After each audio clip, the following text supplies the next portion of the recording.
So we're doing a presentation on Power Platform, and the topic is going to be unleashing potential and flexibility with Microsoft Power Platform. I'll be doing a quick introduction of myself. My name is Rufus Oluwabukunmi, and I'm a Power Platform developer. I would say my background started from being a website developer using WordPress to create responsive e-commerce websites for businesses to meet their needs and demand in the workplace. I evolved into being a front-end developer using HTML, CSS, and JavaScript with TypeScript to create responsive websites in the workplace. However, a friend of mine told me about the potentials of Power Platform, and since then I've been hooked on using Power Platforms to solve problems in the workplace and maximize productivity. In this in this presentation, we'll be looking at the following objectives, and we'll be introduced into the Power Platform itself and its overall vision, and we will demonstrate the capacities, or let me say, the capabilities of the Power Pages. We'll explore the power and the flexibility of the Power Apps. I will be showcasing the automation and workflow and the capability of using the Power Automate. We'll also be doing a demo, which is going to be roughly 10 to 15 minutes, and showing the integration of Power Platform, and we'll be using it to solve a problem. Going down to the introduction of the Power Platform. Power Platform is a Microsoft tool. So it was released by Microsoft in 2018. And if you ask me, why was the Power Platform introduced by Microsoft, or why do we need Power Platform? What's Power Platform all about? I'll say Power Platform is a collection of low-code tools that is designed to help organize apps. Is designed to help build apps, automate processes, analyze data, and create various digital experiences without needing deep technical expertise. So when I say deep technical expertise, um, there are low code, or let me say low code, no code tools out there. These tools enable individuals, or let me say employees, that are not really exposed or experienced with programming languages like JavaScript, Node.js, or whatever framework of React, and they want to initiate an app that will maximize productivity, or that would enable them to leverage solving leverage the app to solve basic problems in the workplace. It could be you're trying to get a feedback from the employees, or you're trying to smoothen out a process that would normally take 3 to 4 days or longer time. So by introducing Power Platform, Microsoft has enabled people in the workplace that are not even exposed to any programming language to automate processes, build basic apps that they can use to like solve problem and maximize productivity in the workplace. Um, I'll be going, or let me say, I'll be diving deep into four major tools for the purpose of this presentation, and it's going to be the Power Pages, the Power Apps, the Power Automate, and the Power Virtual Agent. The Power Platform itself is like is an umbrella that has different tools under it. So these four major tools, they are under the Power Platform. They are not the only tools under the Power Platform, but they are the four major tools under the Power Platform. If you a Power Platform developer and you cannot use one or two of these tools, trust me, you're not even a Power Platform developer. You need to be able to leverage these tools to like solve problem in the workplace. As I mentioned before, is a low-code tool that is used to build apps, automate processes, analyze data, and create digital experiences. Um, we'll be diving into the Power Apps itself.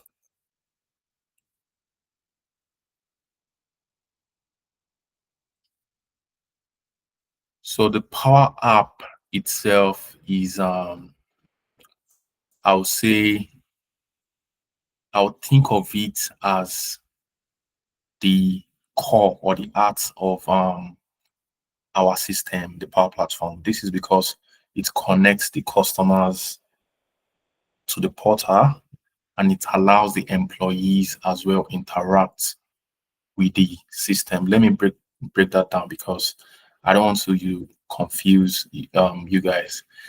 It helps employees in the workplace create an application that can solve a particular problem. Then it enables the external users also interact with the solution.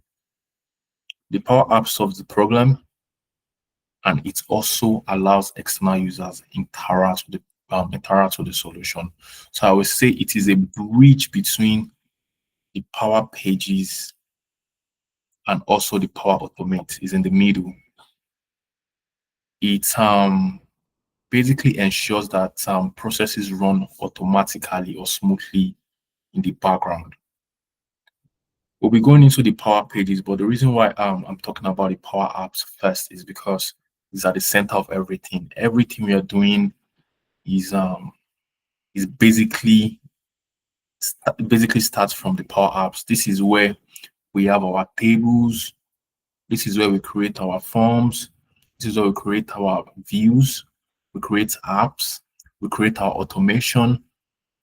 So imagine you can do all these things in Power Apps. Without the Power App, you don't have the Power Page, and you don't also have the Power Automate. So like I said, is it houses our tables, forms, views, and you can even solve a problem without writing a single line of code or complex code. So think about it as a low code or a no code. It makes work easy, allows anyone without a programming background or a coding background to interact with. And it sits at the center of the Power Platform ecosystem, basically. It connects the data, the processes, and the users, and also connects everything to the solution. Because when we talk Power Apps, we talk about solutions. When we talk Power Apps, then we are trying to solve a problem. I'll be going further into the Power Pages itself.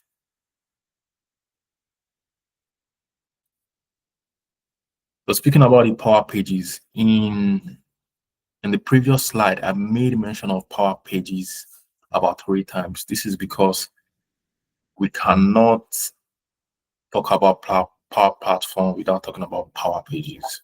The Power Pages is, I'll just try to like to borrow the word front end, or this is where we see the visuals. We think of it as like a website builder that is very quick and easy to use. We have a lot of existing templates, or let me say out of the box templates that is provided to developers that you can easily pick up and you can modify yourself. And if you decide to start from scratch, you don't want to use an existing template, you can create your own fresh template yourself, getting inspiration from other templates online to create your website. If anyone is familiar with WordPress is also a website tool, or let me say a website builder that is used to create different websites. The difference between Power Platform and WordPress is that WordPress will provide plugins to you, and each and every plugin has its own function or what is designed to do. In the case of Power Pages and Power Platform provide a flexibility that a plugin might not be able to provide to you. Plugins are designed to perform specific or solve specific problems. So if this plugin is designed to do this, but cannot do this other thing, then there's a problem somewhere. This is why the Power Platform is there to give you the flexibility you need as a developer. You are able to wrap your head around working through a problem. It gives you the basic, the core, the core items you need to work with, like your table, the forms, and all that. So where the Power Pages comes to play is displaying all those tables, the forms, the view, and the solution itself.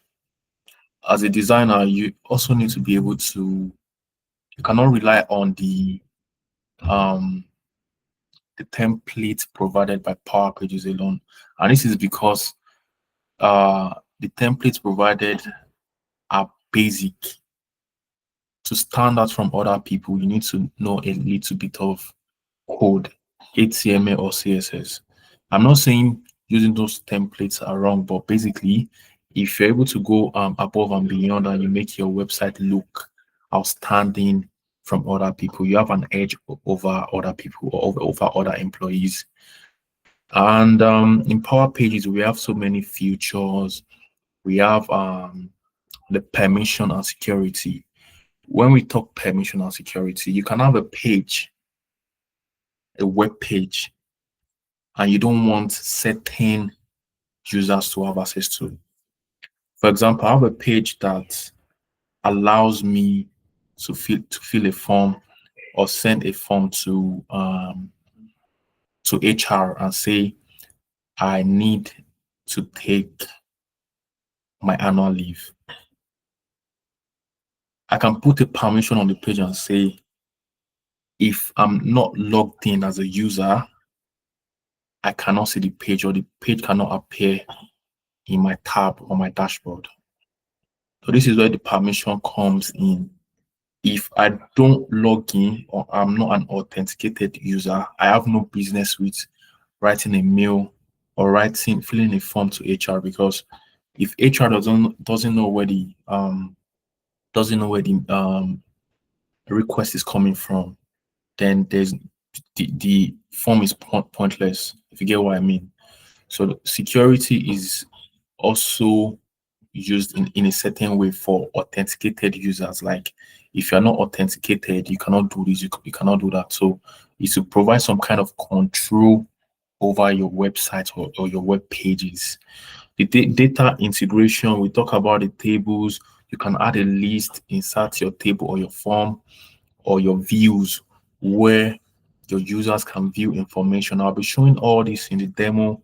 So I know I'm doing a lot of talking, but at the same time, all this will be displayed in the demo. Is a drag and drop system where you drag templates here and there in Power Pages. We have templates, which I talked about earlier. We have forms and lists.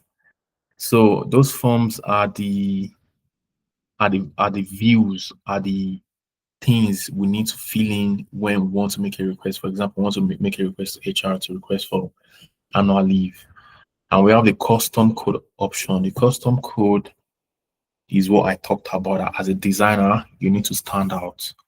If you have 4 or 5 designers using existing templates on Power Pages, Power Pages websites will look alike.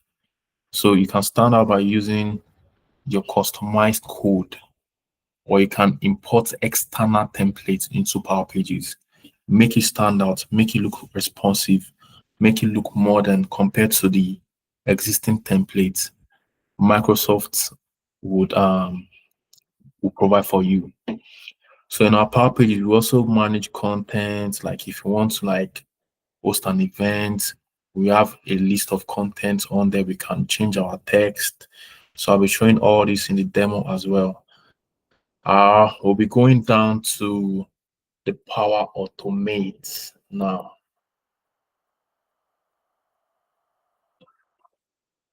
So the Power Automate, like the name sound, automate. So the Power Automate is a Microsoft tool that allows you automate repetitive tasks and business processes without needing to write code.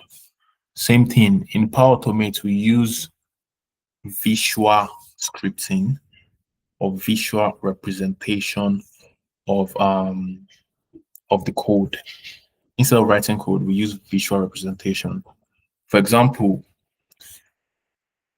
the earlier example I gave about writing a mail to HR to request for annual leave. When you write a mail to HR, you need to know that you will need to know that HR got your mail and you want to get feedback. This is where Power Automate comes into play, because with Power Automate, you can easily send an automated email to yourself. An automated email can be sent to the external user to say, we have received your mail, or we have received your case. Your case number is 111005. Just to tell the user that, okay, the user is the case is being worked on, or your request is being worked on. You can even go further to say this person has been assigned to your case and will get back to you shortly. So the Power Automate automates a lot of processes that you would manually do. I want to give another example in this case, because Power Automate it works like magic. On a form, you might have 3 or 4 departments. You can have the accounting department, the sales department, the IT department, or the admin.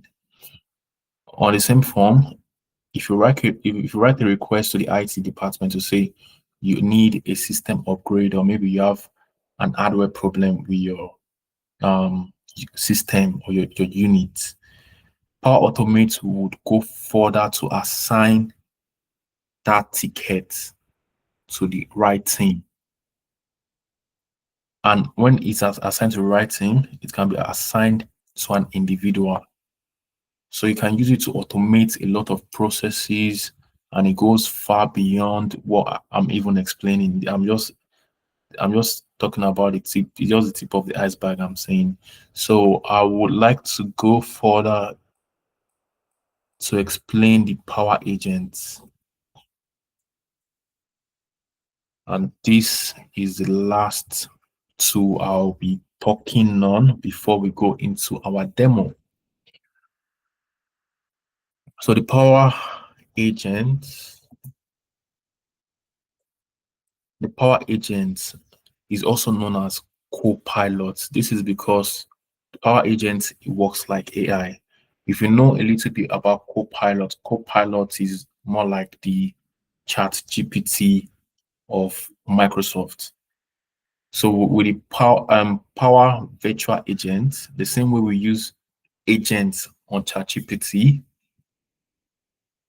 it basically allows you to create intelligent chatbots without writing codes. And it's not just about chatbots, it's about creating agents that would carry out tasks on their own. Basically, like, you automate processes, but in this case, you have like an app that is carrying out the automated processes for you. So, like I said, chatbots, and these chatbots can interact with customers, employees, or partners on the website. Imagine you have a website that you can chat with an AI about a problem, and the AI will as an archive of the solutions or the previous solved problems. From this archived solutions, the AI would provide responses to the person asking the questions. So this is how Power Agents works. It works based on existing solutions and existing problems. And it's a part of the Microsoft Power Platform that allows businesses and users develop or build bots. Like I said, you build bots that do things on their own, and these bots they are basically made by Power Agents. Is a tool used to create the bots. So basically, they also perform automated, repetitive tasks. So the Power Agent might sound more like the Power Automate because here in Power Automate, I talk about how these tasks are automated. In Power Agent, I'm talking about automated tasks. The difference between Power Automate and Power Agent is the Power Agent will create bots for you. A bot is like a person. So certain things that an individual is employed for, a robot to do it for you. Let me use the word robot. So this is where the Power Agent comes into play. My demo is the next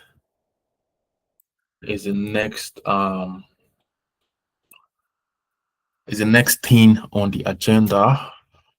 And for this demo, I've created a problem statement where I'm looking at real world scenarios.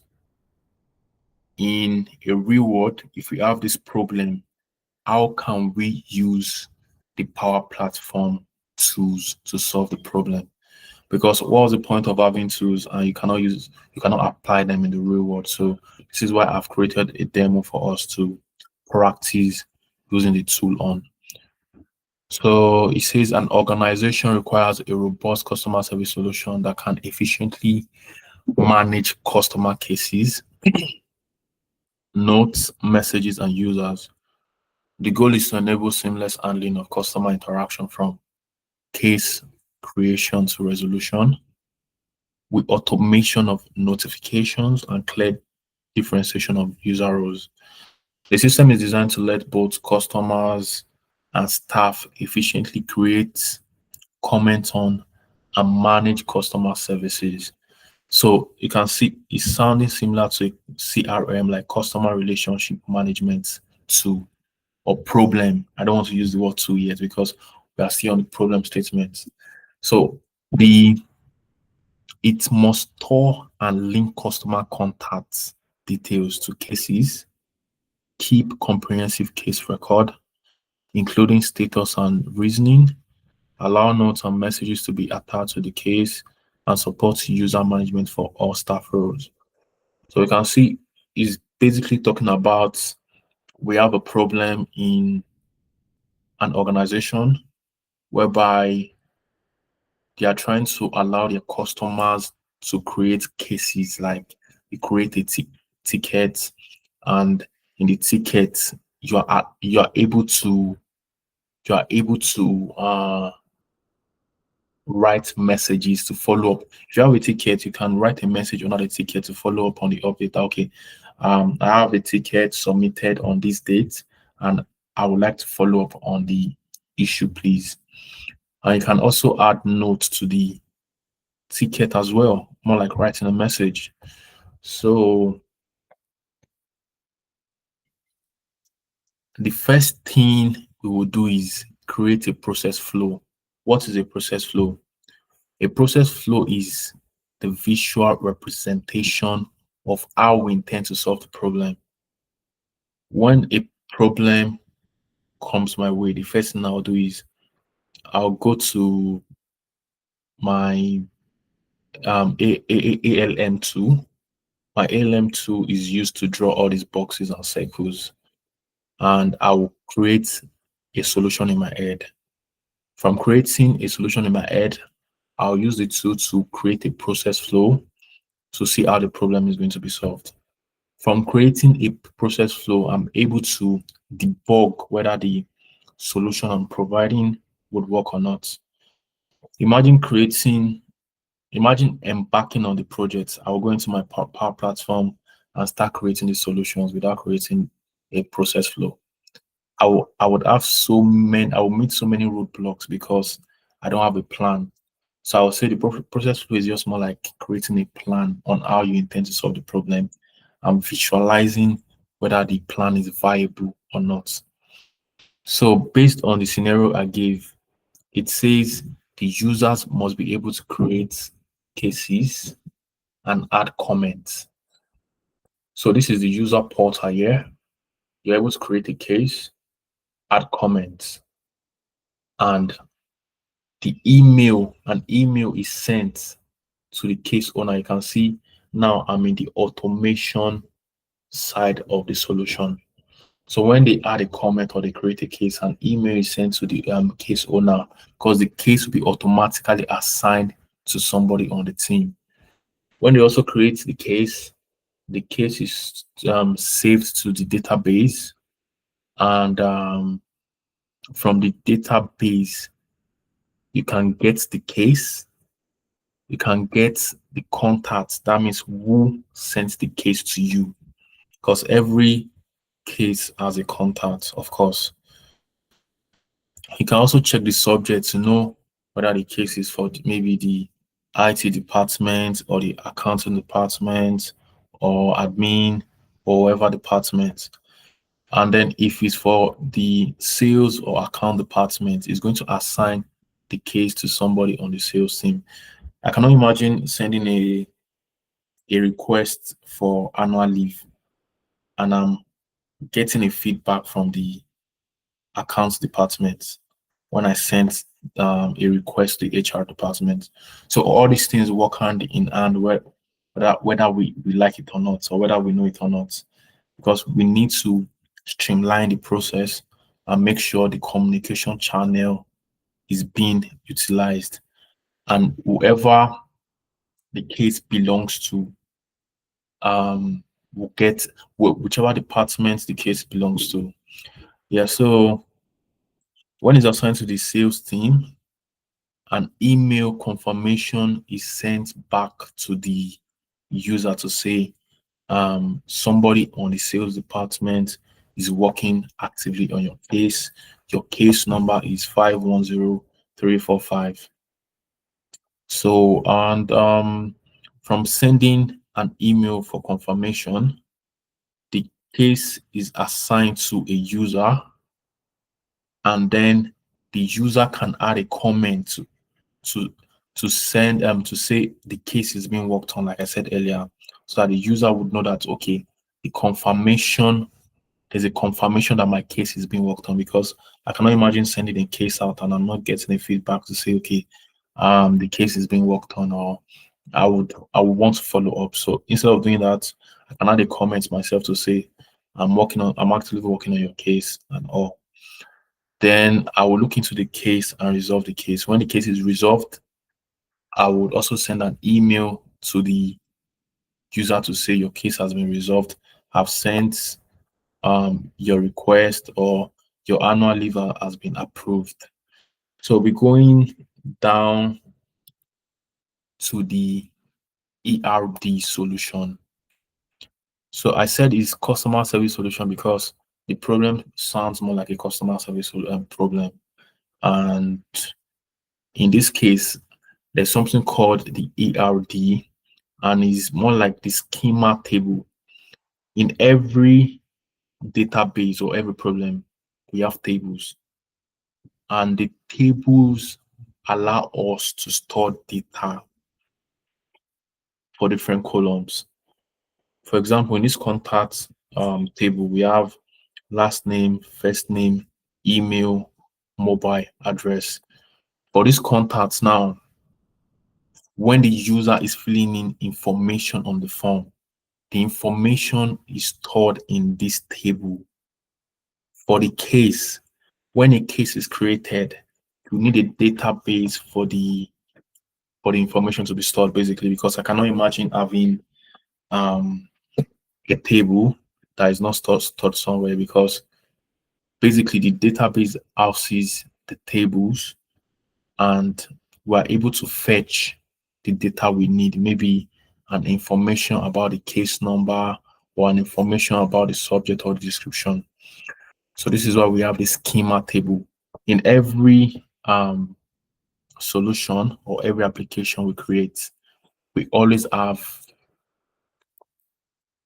a process flow, and we always have tables, a ERD or a schema table. And another very important thing I need to speak about is the primary keys and the foreign key. You can see there's something called PK and FK. So the primary key is the, like the name imply, is the primary key in that table, is the main key in the table, and is the main item in the table basically. A foreign key is used to communicate with another table. A primary key in a table here, for example, the case table, can also be a foreign key in another table. Let's say, for example, in our contact table, the primary key in our contact table is last name. Okay, the primary key in our contact table is last name, but the table contact itself is a foreign key in the case table. So this is more like telling us that all these tables, they are dependent on each other. They are independent table, but they are dependent on each other. And this is because they also communicate. For example, when you create a case has a contact, and a case, a contact also has a message. How does a contact have a message?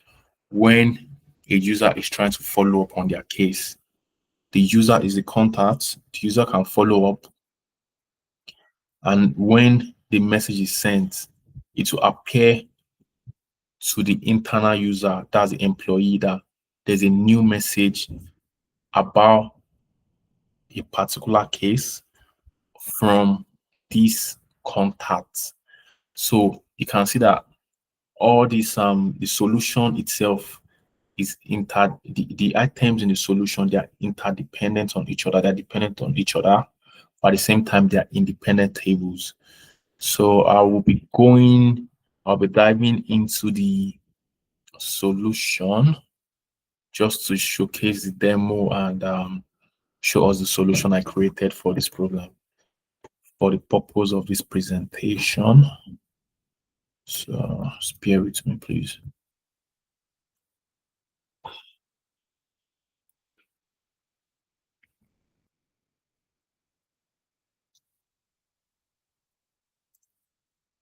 So we're going to our Power Apps. That's the link for the Power App is make.powerapps.com.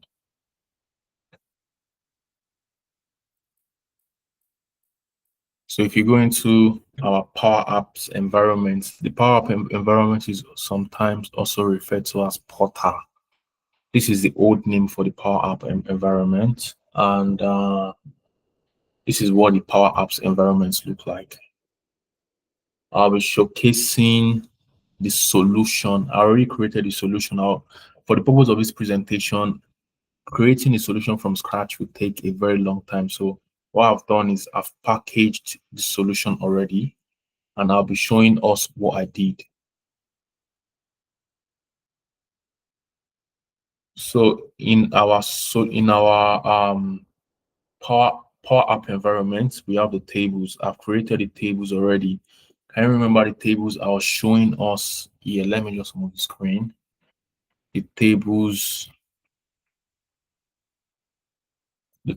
here.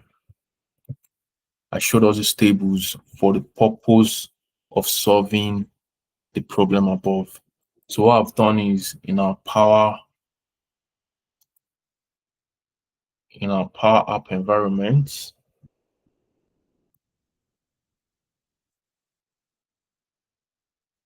I've created the tables already. So we have the case table, the contact table, the message table, and these tables are then used to create forms. Let me go down to our forms, because for you to visualize your tables, you need forms. The forms are used on Power Pages to show a visual representation of the tables and what the users can fill in to make a request or to request for something. from the admin or whichever department. So let me go into our case table.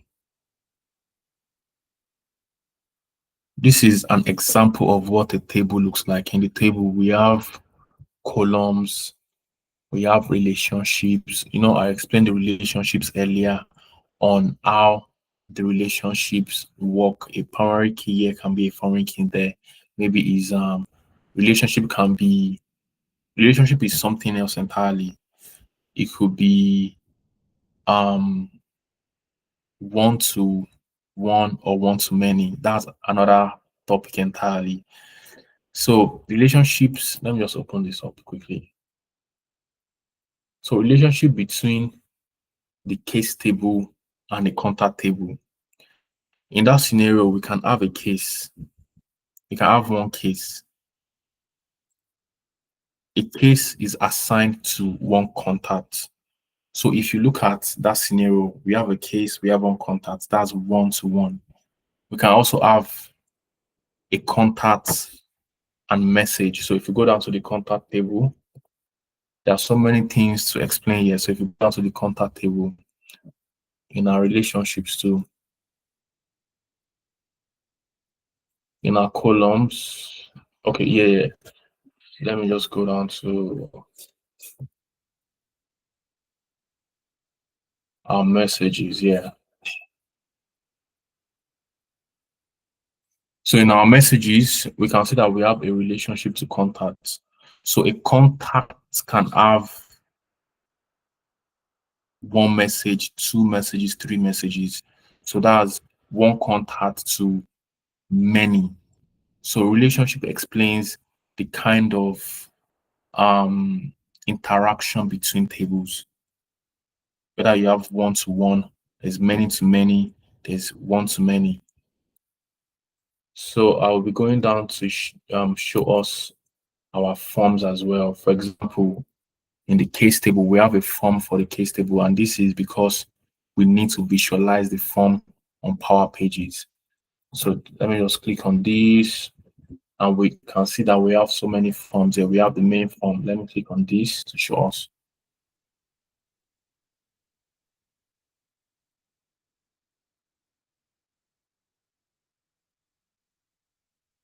It's loading. Just a second, please. All right, so we can see that in this form we have a number of fields like title, subject, description, contacts, and if you can remember earlier, I mentioned to us that we need a table to create a form. So imagine you're trying to create a form and you don't have a table. The items you fill inside this form will be stored in the table because our table is more like the database, like I mentioned earlier. So what I'm doing now is I'm showing us um the demo for everything I've explained. So this is the form, this is the messages. If you need to send a message about your case, we also have a message table where whatever you fill in the form will be stored in your table. I will not be talking too much again on Power Apps because I need to talk about the Power Pages as well. I need to show us some things, but I would just show us the solution on Power Pages. So the link for Power Pages is make.powerpages. It's right there, make.powerpages.com, .microsoft.com, of course.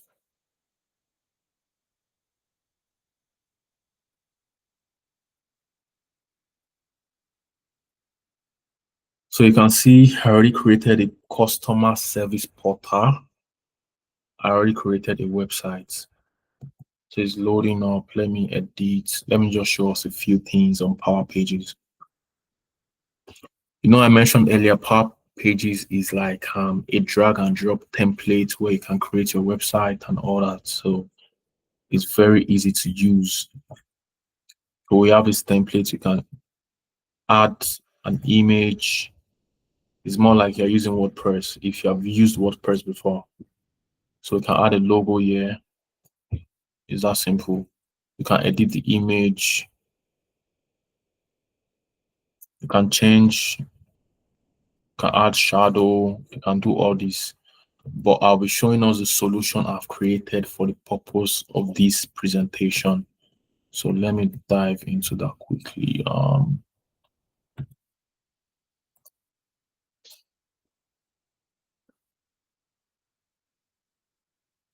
need to sign in. You know, I mentioned earlier about permissions. Now I have a page on this tab called Help, but because I've not signed in yet, I cannot see the page. So this is where the permissions and the security I explained earlier comes in.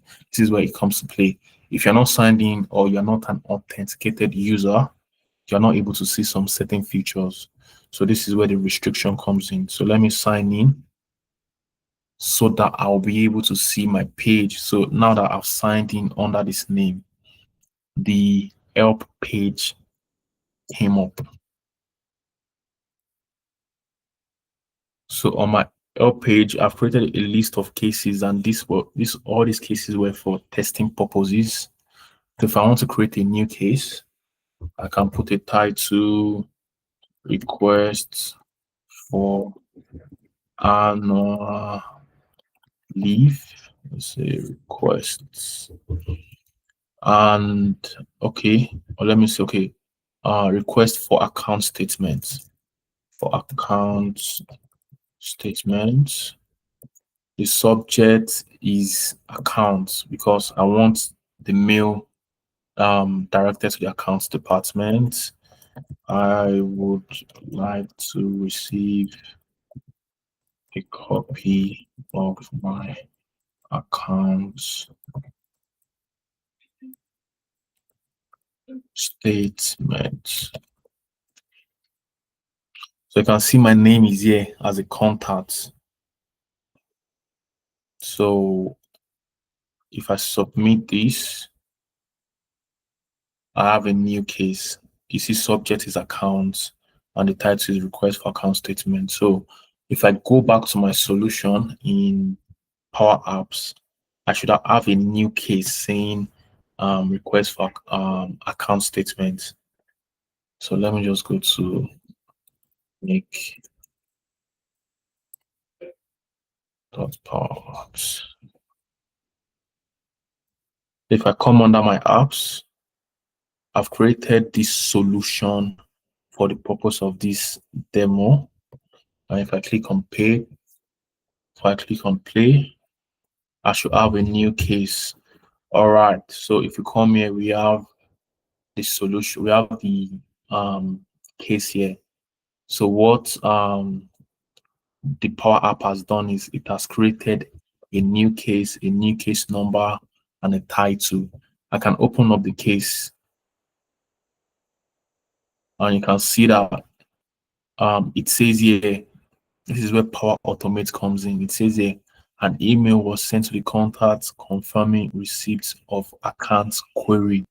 So this is where Power Automate comes in basically, because when a user requests for an item, Power Automate will send an automated email back to the user to say, we have received your query, your case is being worked on.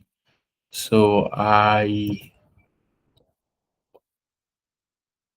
would like to show us just a bit of Power Automate before we round up the presentation. And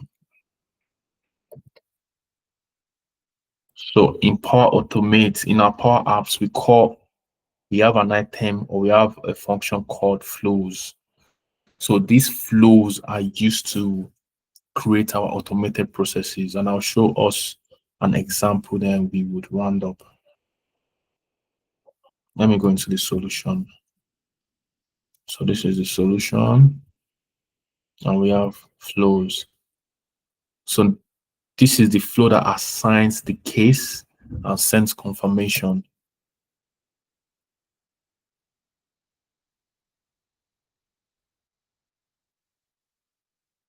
It's loading up. So we can see it says 2 minutes ago succeeded. So this is the flow we ran to confirm that, to tell the user that their query has been received. And if you open this up, It's going to show us each and every step of, or let me say, each and every process of sending the automated email back to the user to say your query has been received. And at this point, I would like to say a very big thank you for attending this presentation.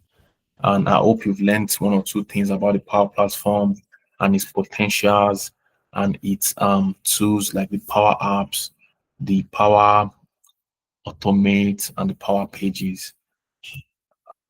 Thank you very much.